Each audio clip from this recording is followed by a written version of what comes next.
Okay, so what we're going to do in today's lab is all the general biology sections do this particular exercise. And what we're going to do is compare the rates of photosynthesis and respiration in two different ponds. And one is going to be the Owen Pond, if you've ever wandered over there, a little ways off campus. And so we're going to have water pre-collected in buckets for you. So one is Owen Pond. It's a relatively clear pond, doesn't have a lot of algae in it. And in contrast, the other pond we're going to contrast it with is what's generally called the pig pond, which is on campus right down in the central part of the farm, which receives the wash water from the pigsties.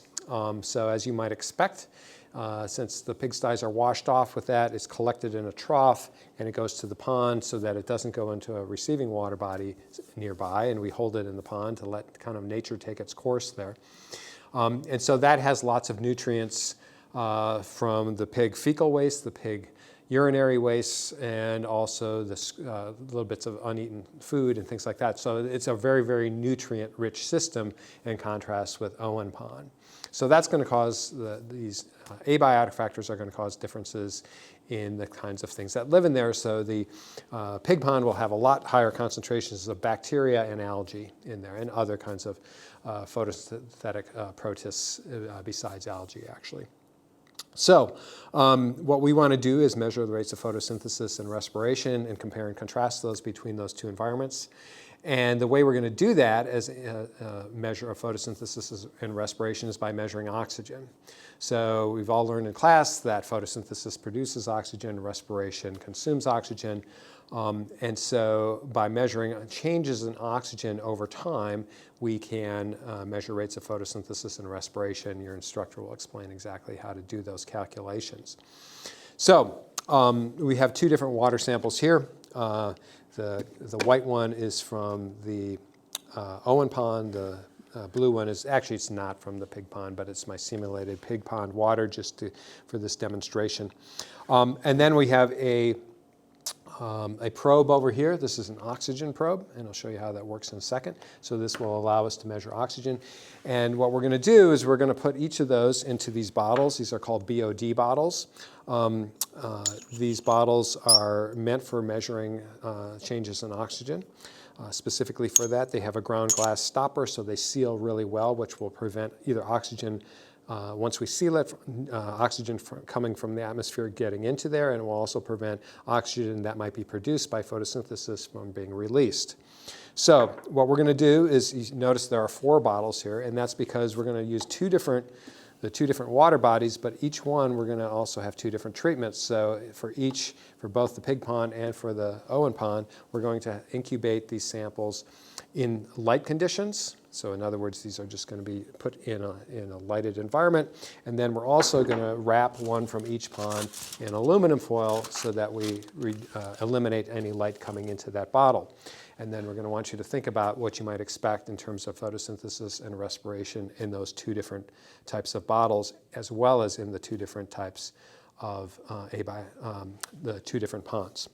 So this, as I mentioned, is going to be pre-collected for you in the interest of time. It will also actually have a thing called air stone. If any of you ever raised aquarium, an air stone just pumps oxygen into the water. So we're going to initially start out with some oxygen in the water by using this thing called the air stone. So when you get the water body, the buckets for you to use, you will see that there's actually an air stone in each one of these. So what you're going to do is, first of all, in particular because of the pig pond having lots and lots of bacteria in there, including many of those that could be pathogens to you, since pigs and humans share some similar pathogens. We don't want you to get sick from those, so we're going to wear gloves. So there are gloves in the laboratory. I'm going to put those on. And then what you're going to do is fill 2 of these bottles with water from the swim pond, and 2 of the bottles with water from the Owen Pond, and 2 of the bottles with water from the pig pond. So it's important that you label your bottles beforehand. Always label everything that you use.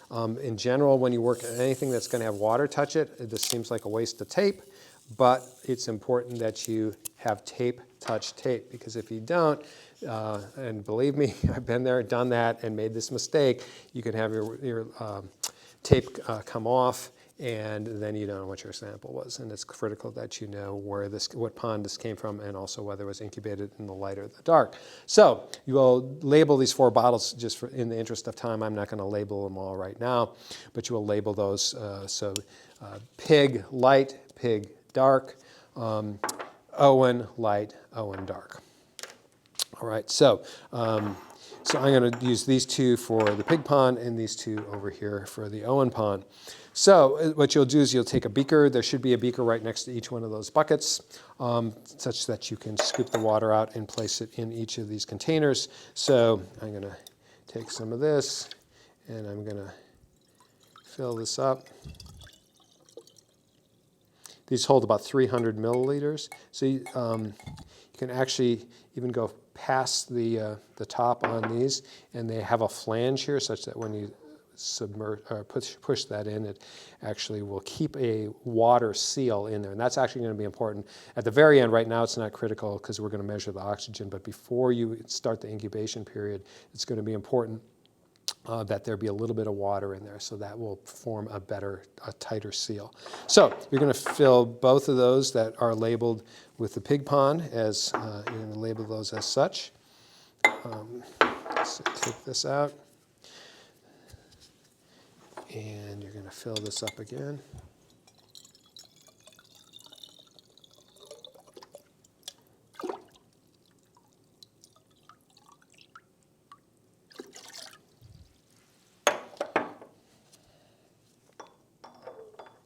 All right, so those are from this pond. And then from the other pond, I'm going to fill these 2 bottles.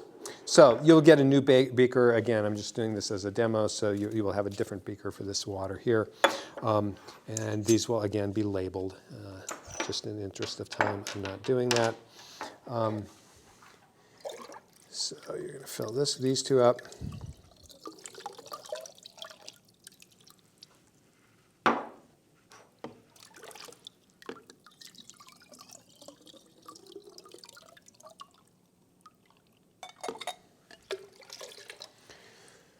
All right, put your stoppers in. And so now what we're going to do is measure the oxygen in all 4 of these. So this is going to be our initial oxygen level. So you're going to have a little table. It's going to say pig dark, pig light, swim dark, swim light. So as I mentioned, we're going to, in order to produce those particular conditions, the dark condition, we're going to use aluminum foil. And again, don't be bashful about using this. We want to completely enclose the ones that are going to go in the dark so that there's no light coming in. So sometimes I've seen students, they wrap it around, and there's still light hitting up here. That way some light can still get down into the bottle, so we don't want that to happen. So use a big piece like this. Then it works best to set this down here. Wrap it completely around the bottle, as well as over the top, so that is entirely enclosed. Okay, you can crimp it down. And so now we should have this receiving no light whatsoever, but as long as we incubate it right next to this, it's going to be at the same temperature. So same thing with one of the bottles from the other location.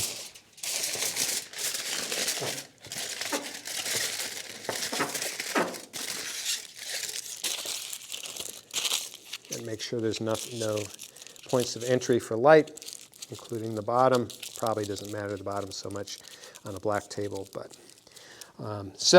and you probably are going to want to relabel these so that, because the label is going to be underneath, they're not going to be able to see that. So you're going to want to put on here Owen pond dark, and this one is going to be pig pond dark. Okay, so now each group is going to have those 4 bottles set up, and now what we have to do is get our initial oxygen measurements. We're going to use this oxygen meter.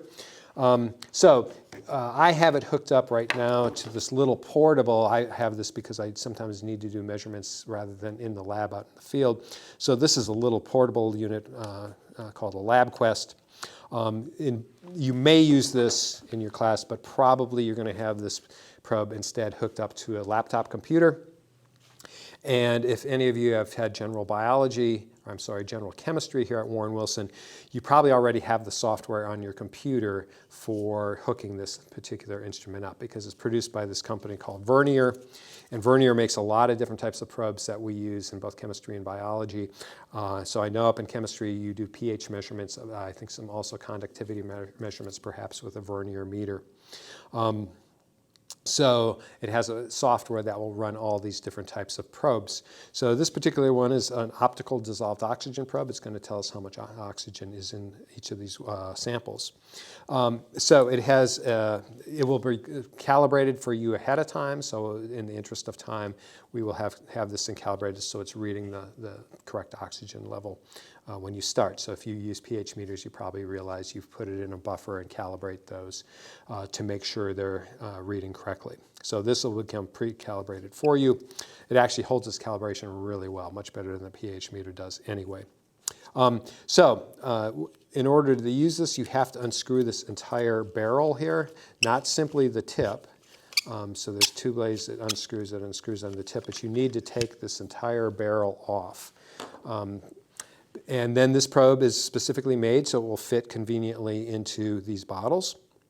You can actually see there's a little light. It's what's called an optical probe.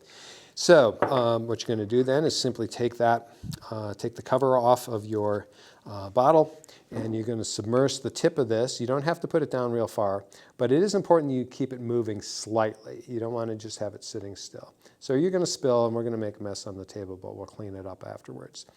So just keep it moving up and down, and when you look at the readout here, you will see it will bounce around a little bit.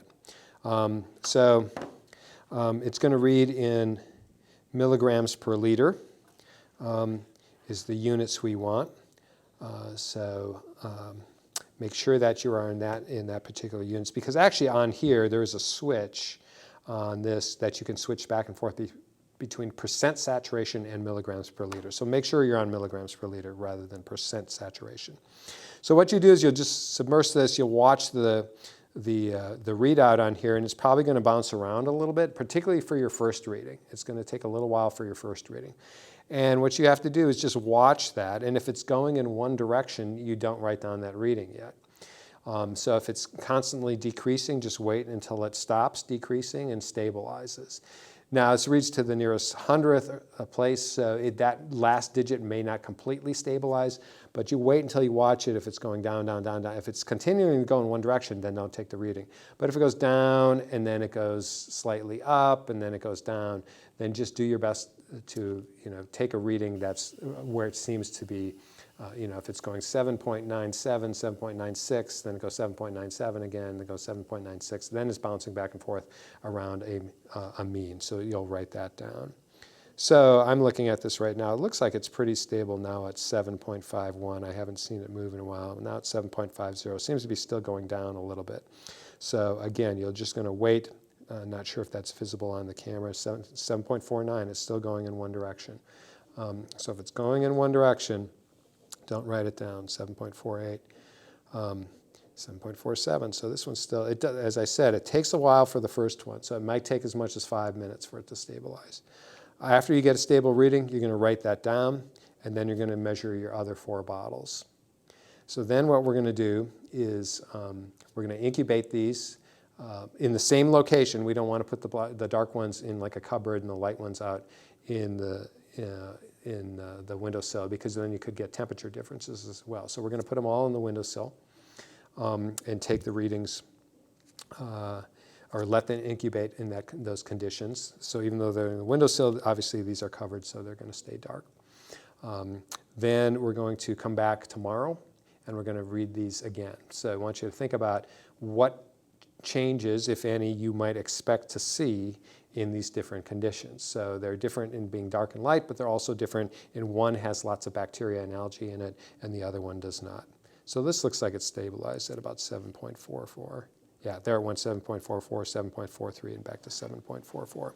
So once it does that, you can write that number down. When you're totally done with this, you're going to want to rinse this off, particularly after it's been in the pig pond. It's going to have some crud on there, so you're going to want to rinse that off before you put it back into the sleeve. So you'll take these, put them in the incubating condition. Now, before you do that, it's important, if you notice right here, you can see there's a bubble, and that's because this displaced some water. So before you do your final incubation, it's a pretty important step. You're going to go back and make sure it's the correct water. You're going to top this off. So in theory, it should be the same oxygen level in there because it all came from the same location. And so you're going to put this in and make sure then that there's no air bubbles in here, and also that this little lip actually has a little bit of water in there. And also twist that cap so the cap forms a nice tight seal. Then we can avoid having any air, oxygen coming in from the outside or from inside the bottle diffusing out. So you're going to set those down in the popular location, read them tomorrow, and look if there's any changes in oxygen level due to photosynthesis and respiration.